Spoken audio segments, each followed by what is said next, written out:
Welcome to the lecture number 19 of Introduction to Software Engineering. In the previous lecture, we have covered what is software quality, quality assurance, quality control, and an important part of quality control, that is bug reporting. In today's lecture, we will study elements of software quality assurance, software quality assurance goals, and statistical software quality assurance.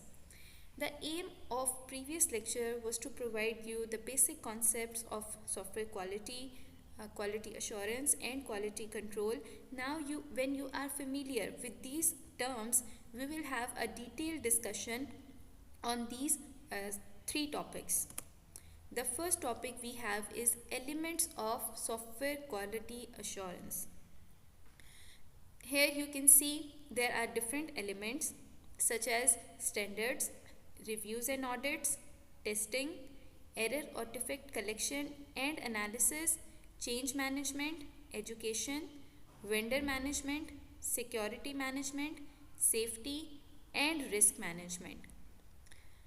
Let's discuss these elements one by one. The first element is standards. Standard means we have different standards to develop the software, such as IEEE provides its standards, CMMI is a standard, and also we have ISO 9000 for software development standards. These standards ensure the quality of the software. If we develop a software which does not use any standard, this means that we are investing our time, our effort to develop something which is not going to meet customer requirement, which is not going to meet the standards. Then the second element is reviews and audits. Reviews and audit means that the quality is ensured by having the review of the people which are using the software, and audit means the inspection of the software. The software inspection can be made by software developer, team lead, manager, customer, anyone who is directly concerned with the software. So reviews and audits are the ways to ensure the quality of the software. The third element is testing.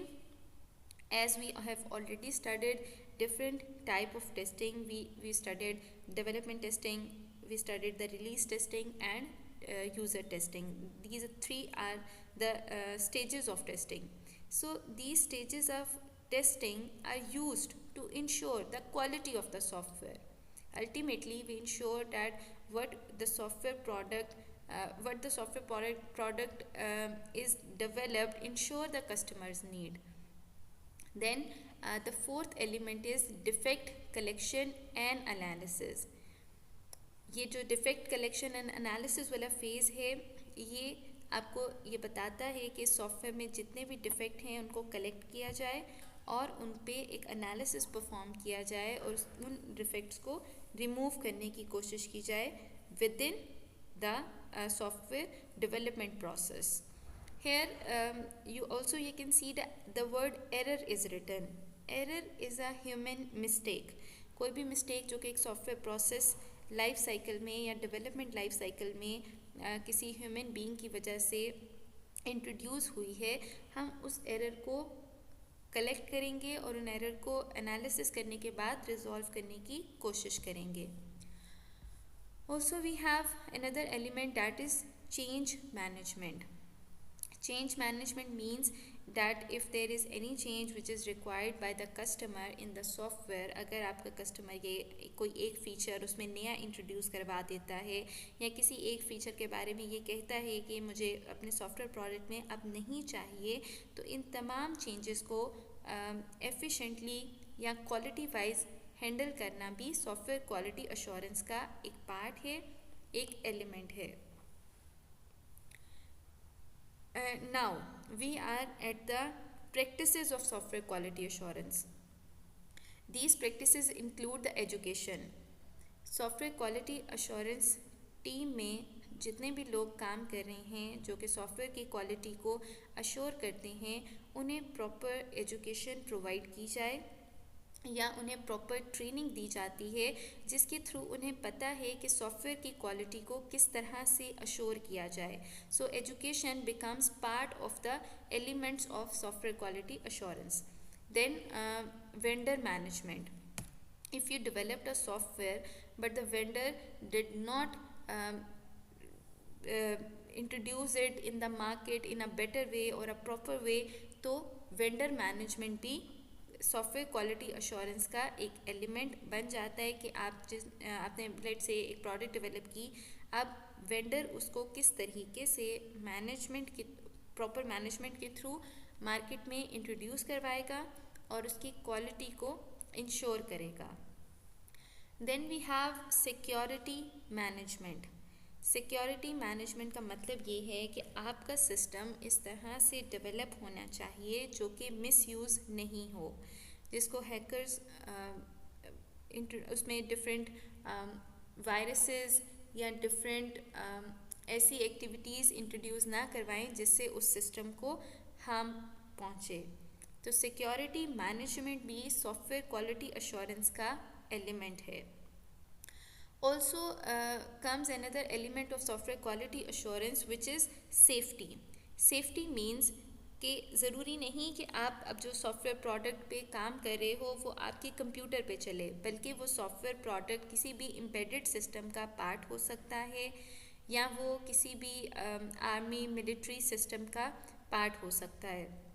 अब उसकी safety को इस तरह से ensure करना कि वो human lives को स्पॉइल ना करे या ह्यूमन लाइफ्स को इसकी वजह से कोई नुकसान ना हो, तो सेफ्टी को इंश्योर करना भी सॉफ्टवेयर क्वालिटी अश्योरेंस का एक एलिमेंट है.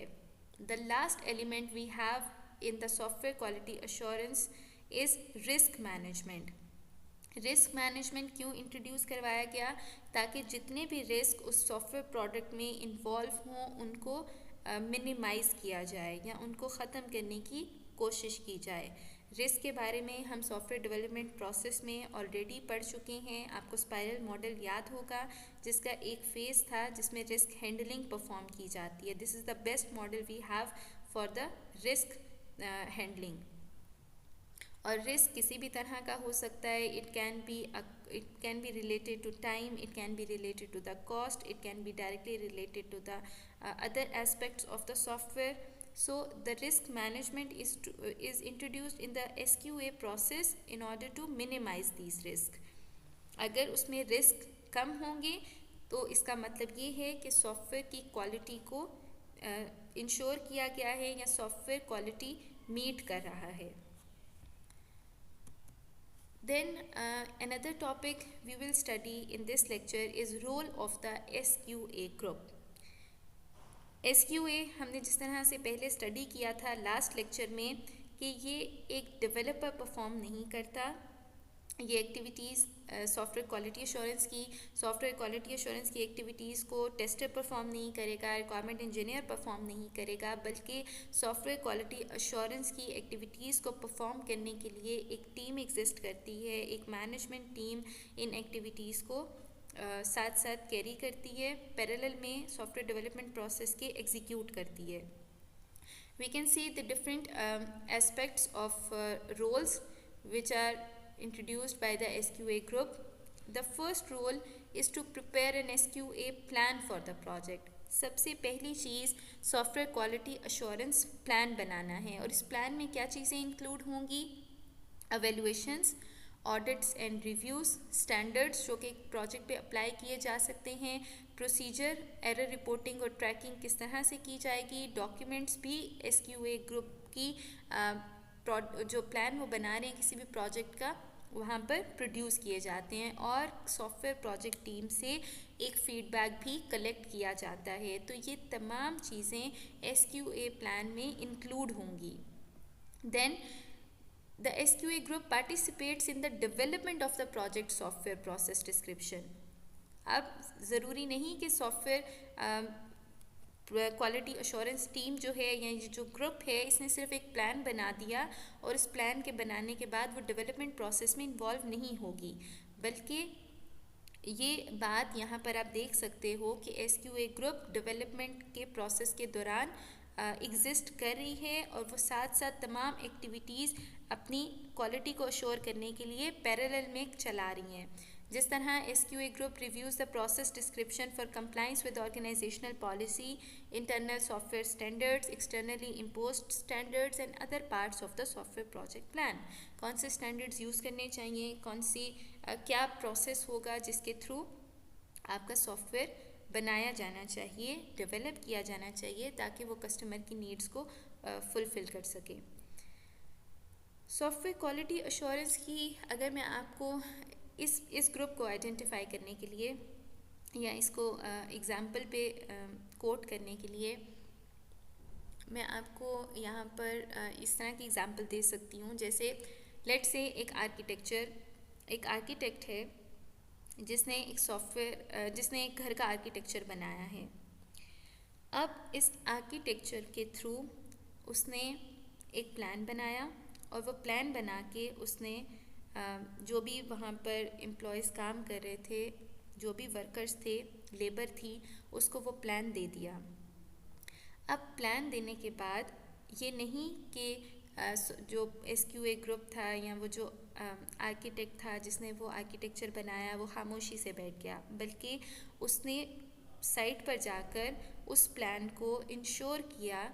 जब वो काम कर रहे थे ये देखा कि लेट से अगर उसने कहा था कि यहाँ पर छत बनाने के लिए हमें 2 पैकेट सीमेंट इस्तेमाल करना है और जो वहाँ पर लेबर है उसने सिर्फ 1 पैकेट सीमेंट इस्तेमाल किया है, तो इस तरह की तमाम चीज़ें वो इंश्योर करते हैं वहाँ पर जब वर्किंग हो रही हो उसके दौरान। या इसी तरह के रोल को जब हम सॉफ्टवेयर पे इम्प्लीमेंट करते हैं तो आप देख सकते हो कि सॉफ्टवेयर क्वालिटी अश्योरेंस ग्रुप ना सिर्फ प्लान बनाएगा बल्कि डेवलपमेंट के टाइम सॉफ्टवेयर प्रोजेक्ट टीम के पास जाके ये ग्रुप बैठेगा और उनसे डिस्कस करेगा कि आपने ये स्टैंडर्ड्स या इस तरह की चीज़ें इस्तेमाल करनी है, जो कि आप देख सकते हो स्लाइड में लिखी हैं। Then we have the SQA goals. SQA goals हैं क्या? SQA गोल्स यहाँ पर जो आपको लिखे नज़र आ रही हैं वो 4 हैं। The first goal is requirement quality. Requirement quality का मतलब ये है कि ये रिक्वायरमेंट फ़ेज़ में उस रिक्वायरमेंट की करेक्टनेस को, कंप्लीटनेस को और कंसिस्टेंसी को चेक करेगा, जिसकी वजह से आपके प्रोडक्ट की क्वालिटी इन्फ्लुएंस हो रही है, और अगर उस पर कोई इन्फ्लुएंस आ रहा है तो वो एक स्ट्रॉन्ग इन्फ्लुएंस होना चाहिए। Then design quality is ensured. How the design quality is ensured?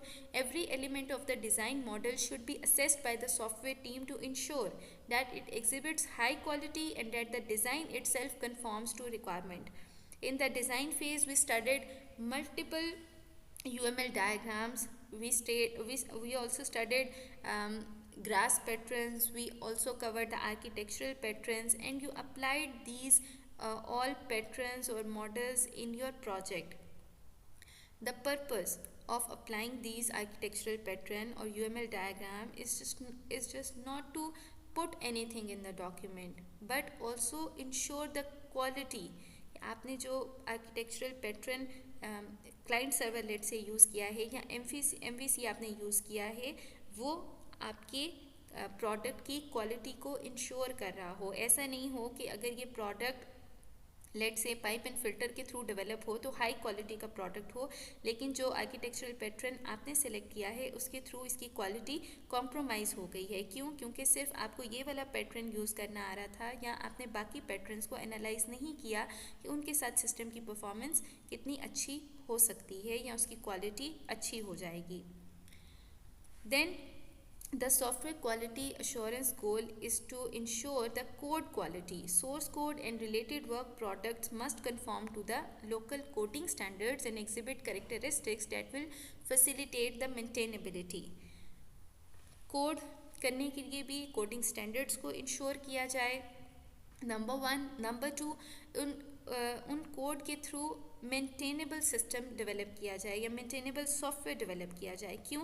क्योंकि लेट से अगर आपने एक सॉफ्टवेयर प्रोडक्ट बना के एक ऑर्गेनाइजेशन को दे दी है और उसको 1 साल बाद मेंटेन करने की ज़रूरत थी, और जब इस कोड को दोबारा देखा गया तो पता चला कि ये कोड तो मेंटेन होने के काबिल नहीं है।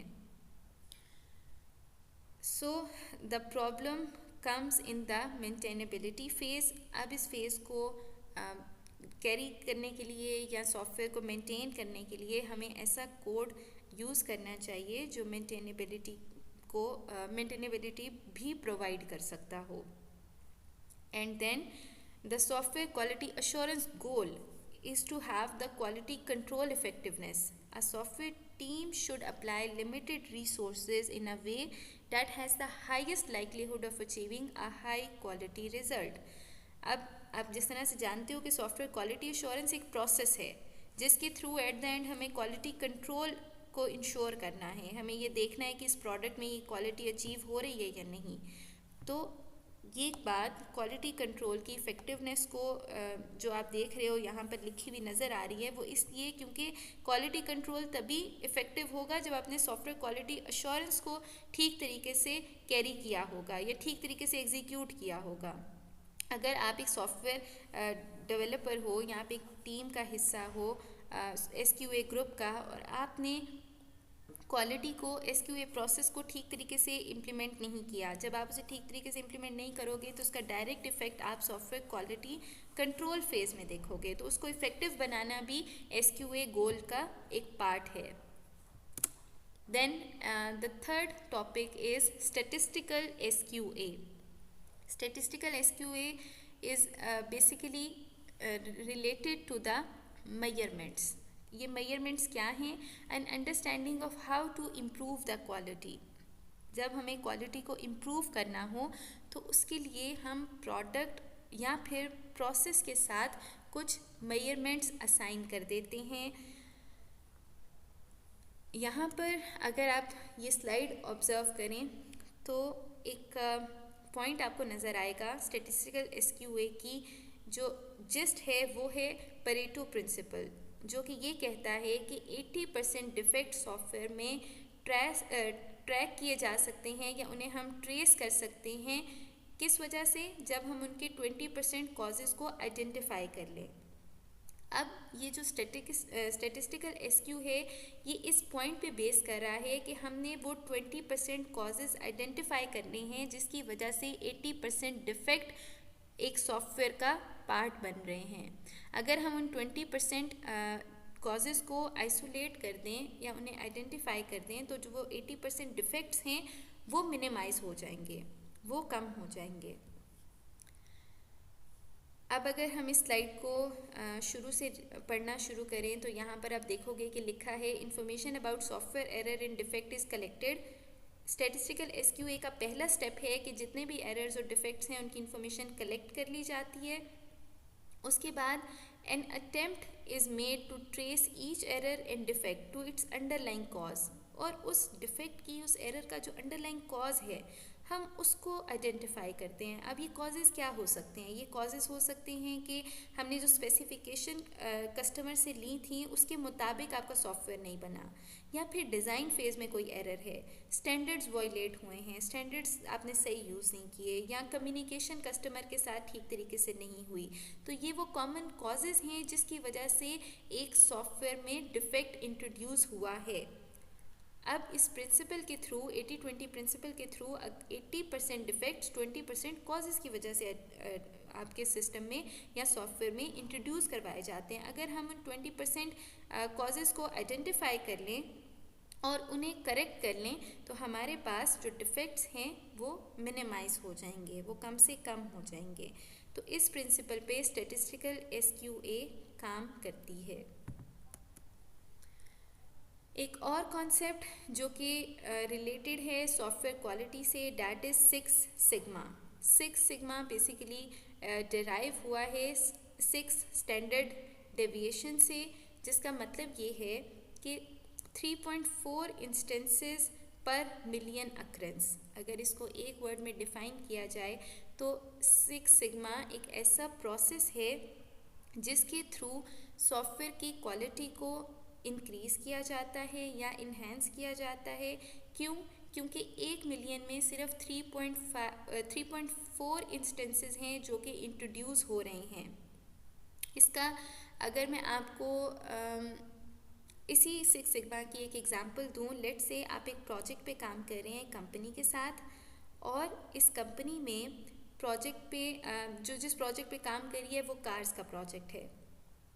अब अगर आप ये देख रहे हो कि उस कंपनी की सेल, यानी जितनी कार लेट से एक दिन में सेल हो रही थी उसमें आहिस्ता आहिस्ता कमी आती जा रही है, कार्स इतनी सेल नहीं हो रही, तो आपके पास एक प्रोसेस एग्जिस्ट करता है डैट इज़ सिक्स सिग्मा, जो कि आप यूज़ कर सकते हो उसकी क्वालिटी को इम्प्रूव करने के लिए, उन डिफ़ेक्ट्स को आइडेंटिफाई करने के लिए। उन डिफ़ेक्ट्स को आप इम्प्रूव करोगे और उसके बाद आपकी जो सॉफ्टवेयर की क्वालिटी है वो दोबारा से बेटर हो जाएगी और जो प्रोडक्ट है वो सेल होना स्टार्ट हो जाएगी।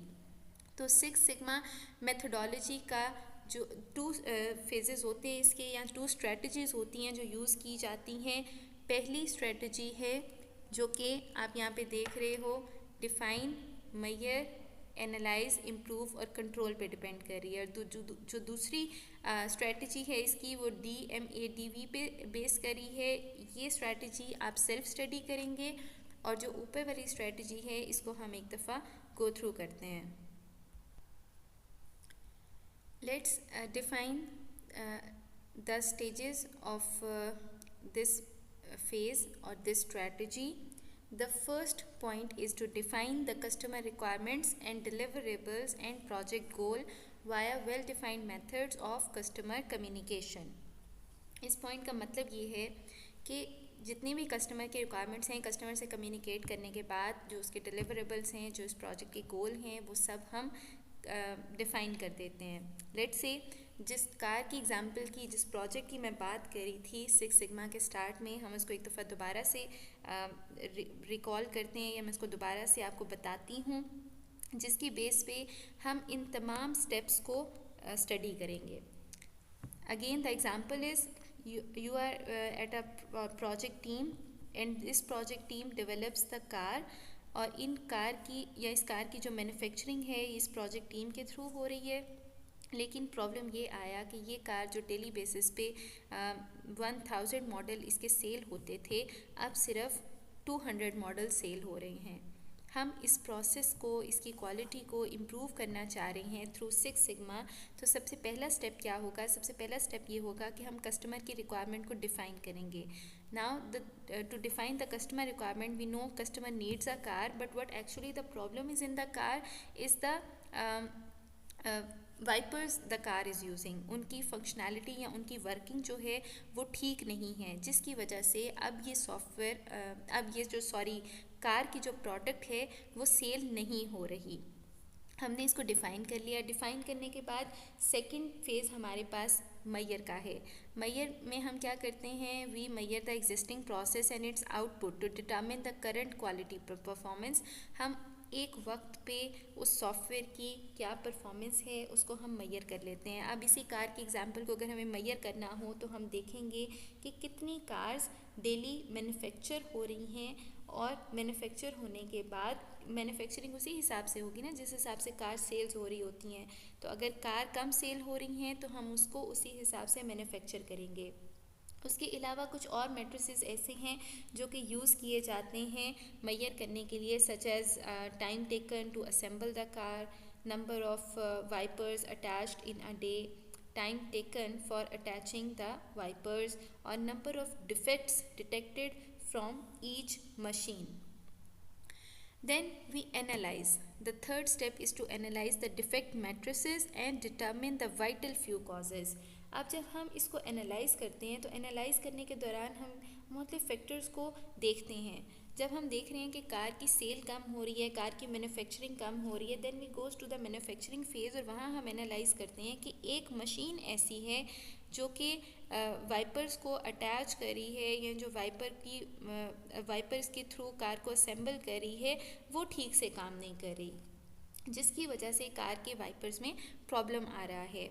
Now the fourth point says that improve the team improves the process by eliminating the root causes of defects. अब इसमें जो भी रूट कॉज किसी भी डिफेक्ट का होगा उसको आइडेंटिफाई करने के बाद हमें उसे इम्प्रूव करना है. रूट कॉज हमें पता चल गया कि जो एक मशीन है, मैन्युफैक्चरिंग मशीन जो कि वाइपर्स पे काम कर रही है, वो ठीक नहीं है. हम उस मशीन को रिप्लेस कर देंगे एक करेक्ट परफॉर्म करने वाली मशीन के साथ. उस मशीन को जो ख़राब परफॉर्म करिए वहाँ से रिमूव कर देंगे और उसकी जगह पे एक नई मशीन ले आएंगे जो कि ठीक काम करी हो. The last phase is control the process to ensure that future work does not reintroduce the causes of defect. अब इस स्टेज पे हम इंश्योर करते हैं कि हमारे पास फ्यूचर में जितनी भी मैन्युफैक्चरिंग हो रही हो या जितनी भी सेल हो रही हो उसमें इस तरह के जो कॉजेज़ हैं वो दोबारा से इंट्रोड्यूस ना करवाए जाएं. और उस वजह से हम ये कोशिश कर सकते हैं कि जो कार मैन्युफैक्चरिंग मशीन्स हैं, एक तो हमने उसको ठीक कर लिया, उसके अलावा कुछ और प्रोसेस होंगे जिनको अगर हम इम्प्रूव कर लें तो इस तरह के जो डिफेक्ट्स हैं वो दोबारा से इंट्रोड्यूस नहीं हो सकते. The second strategy which is used for Six Sigma is written here. You need to study this strategy, and if you face any problem we can discuss in the live session. So summarizing today's lecture, we studied the elements of SQA, then we moved towards the SQA goals, and in the last we studied the statistical SQA. I hope the lecture is clear to all of you, but if there is any problem, just you can write it down and we will discuss in the live session. Thank you for listening, class.